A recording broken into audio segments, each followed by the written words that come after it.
see what happens when you go to that old putrid throw-up color, don't you? Oh man, you're gonna kick the hornet's nest, Roman.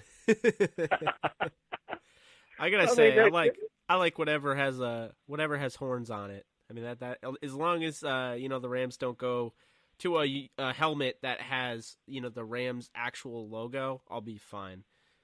oh yeah, that's the best logo in the game, I think. Oh, without a doubt. I don't even think it's competitive. I mean, I know No, the Bengals have their stripes and everything, but I mean they're the Bengals. no, look at Bengals. But no, I think that's so crazy because it's obviously they're called the fearsome foursome uniforms, but I also hear it very often called the Roman Gabriel uniforms. So I think that's pretty crazy, that they you have a uniform named after you, and I mean I'm not a huge uniform nut. I like uniforms, Yeah, but at the end of the day, I really just love the sport itself, and the Rams could come out wearing pink and purple for all I care, as long as they put W's on the board. But well, Jake, if that happened, that would be the cheerleaders playing. yeah, let's hope that doesn't happen. But I Oh mean, Lord, no. would you watch if that ever happened, or that would be it? Well, you can call me if that ever happens, and I'll let you know when it happens. So, we're talking about some crazy things right now. What's the craziest moment that you had in the NFL, if there was one? When the Rosenblums took over the team, they were having a big shebang at the Coconut Grove to let all the reporters, and they had all the searchlights, and they had the fearsome foursome, and Jack Snow, the great Jack Snow, myself, and Dick Bass, who pound for pound nobody was any better than the little Dickie do. And everybody was waiting for Dick to get there, and he came down. Remember that? What is it, about a quarter of a mile off the Wilshire to go into the Coconut Grove? Dick came on an elephant, but that was Dick Bass. Oh man, that's well, that's definitely a crazy moment. Yeah. I mean, there's no way you could have seen that coming. Heck no. Is there anyone? And then I remember when Harlan Savari was a coach, and we were playing Baltimore back there, and on a Sunday we were boarding the bus to go to the stadium, and Dick came in a little late. He had a tuxedo, and he'd been out all night because Dick could party hardy. Oh my! And God. I remember Harlan getting on the bus and said, "Guys, see this? Guy like Dick Bass brings a tuxedo to go to the church on Sunday morning. If all you guys was like Dick, we wouldn't have no problems." Was Dick Bass the craziest person that you played with? The craziest sane person. Dick could have been a preacher or a professor. Actually, he came to practice every day in a different look. He always kept you laughing. Who was the craziest not sane person? The craziest non-sane person? Oh, my goodness. That's a toughie. That many? Yeah, I'm trying to think. Well, the great safety we had who should be in the Hall of Fame, he did all his playing on the field, but he was very serious during the week. Oh, Eddie Meadow, we called him the Mouse because he was quite like a mouse, but come game time, he roared like a lion. Well, that's pretty crazy. I mean, that disparity between mouse and lion, obviously, that's completely polar opposite there. And to this day, I think Eddie still holds the record for most interceptions by a defensive back for the Rams. In a season or just all time? All time. All time? I will definitely have to check that out. But I think check that out. Check it out because Eddie should be in the Hall of Fame.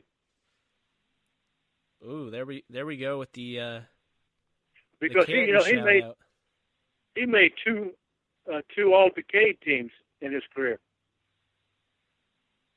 I'm looking it up right now because now you got me intrigued. Okay, all right. So let's see here.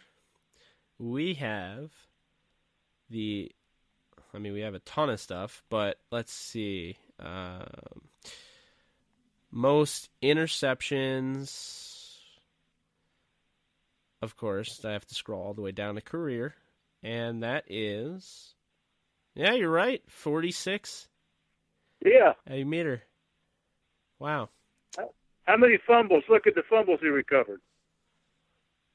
I never understood that. Like, there's certain guys that just always happen to be in the right place at the right time. And you'll see, like, other statistics, they're nowhere near where they could be. And then, like, fumble recoveries, they lead the league or something. Let's see here.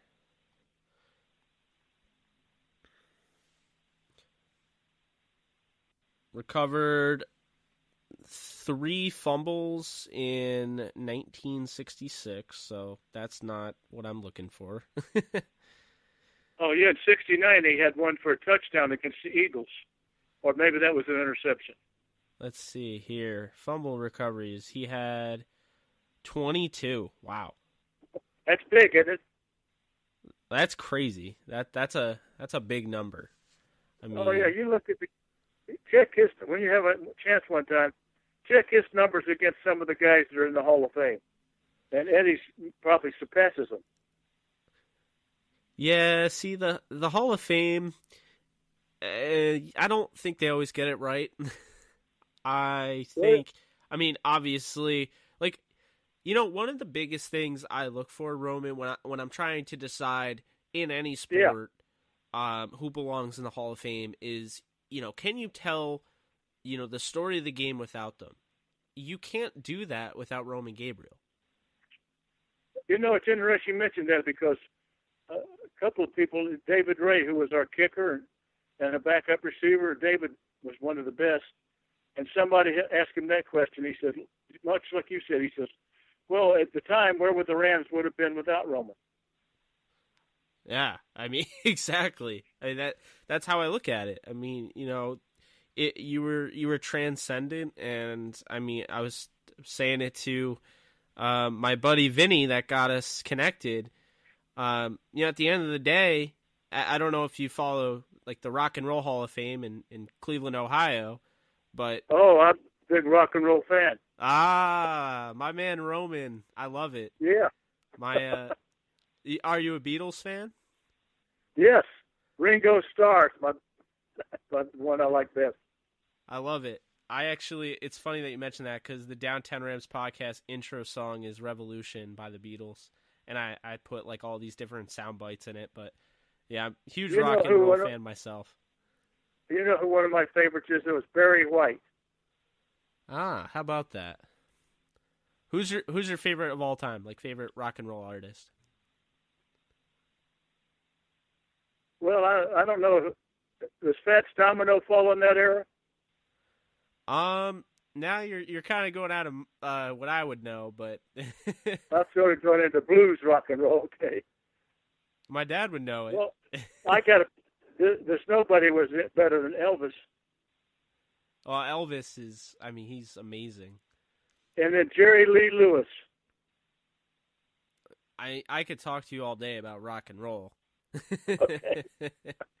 I mean, football, rock, I mean, that's right up my alley. But the reason I asked you is because with the Rock and Roll Hall of Fame, one of the biggest criteria, and I said this to Vinny, was, you know, influential. And I think in many ways, I think you were very influential. I don't think like giant quarterbacks like yourself, which are now like what you have to be in order to get drafted in the first round today. Yeah. I mean, you were not a common everyday type of player. I mean, you were a special talent, and I honestly think you influenced like certain players that maybe, you know, they end up playing you know, the game at your size because they saw somebody that could do that. I mean, yeah, it's not, you know, for certain, but I mean, I'm sure you've gotten guys that were like, well, I thought, you know, my size and everything, I would be a defensive end. But, Roman over here showed me that I can play quarterback, and that's what I want to do. Safari, you can look this up because Harlan Safari once said that I should be a tight end. That would, you had some rushing touchdowns, though. So, you were definitely athletic. I think I had 30. Yeah, exactly. Like, you were athletic, and you could really throw the ball. So, and I was probably ahead of my time when it came to weight room, because that's how I got my size. I started working out in the weight room as a sophomore in college, and I never missed, even all through my NFL career. And I think that's one of the reasons I made it as long as I did, because I was strong. That has to be it. You put in the work, and that's, the longevity is there for you. And obviously, you got to get somewhat, like, lucky, at the professional level that you don't end up in, the wrong place at the wrong time and end up, like, like a Joe Theismann type of injury. That's right. But luck, you can't just attribute luck to having a long career. A long career comes with hard work and, really putting in the work and making sure you keep your body conditioned. So, that it seems obviously like you did that because, you played for a long time. So, Yeah. So with the, with the NFL today, is there any quarterback that you see your game in? Oh, I would say the guy that maybe he and I come the closest would be Ben Roethlisberger. Huh. He's a big guy. Stands in that pocket. I think that's funny. I was going to say that, honestly. I think really? I see it a lot. But also, like with you playing in this day and age, and I think this is one of the biggest things, with the Hall of Fame and everything. People just don't get, like, the stat disparity. Oh, you're right. That's like, if you played in today's era, you'd have over 5,000 passing yards every season. And it wouldn't be close. The closest that I ever, probably my best individual year that I got to throw the ball was that first year in Philly when we were always behind, and I ended up throwing the ball more than I ever had in my career.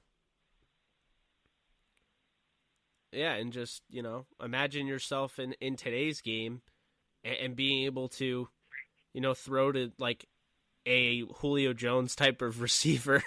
Like, with all the, an exotic formation in our day was replacing the tight end with another receiver. And nowadays they got 4 and 5 receiver formations. Oh yeah, it's become quite the vertical game for sure. Yeah, and with that being said, if you had to, obviously, if I took Roman Gabriel MVP season and put him in today's era, who would you want to be throwing the ball to out of today's receivers? If you could only have one receiver on your team. Not including the guys that I threw to back then? Not including. Okay, not included. Oh, I like that. Julio Jones of Atlanta. Brown of Pittsburgh. I like both of those guys. Yeah, and they're among the best in the game, so they definitely wouldn't be bad choices for sure. But obviously, I know you'd want Jack Snow. Oh, you got to have Jack. See, because we didn't throw the ball enough. If we threw the ball as much as Jack would get in the hole. Because I've never saw a guy come across the middle and catch the ball like Jack Snow. Yeah, and it's didn't he go to Notre Dame? That would have been crazy. You guys probably would have ended up, right? Yeah, I know. You'd be surprised, too, when we first got him, because you remember Notre Dame played that box offense where Jack was as much a tight end as he was an outside receiver. So when he came to camp, Jack weighed about 210 pounds, And it wasn't until Coach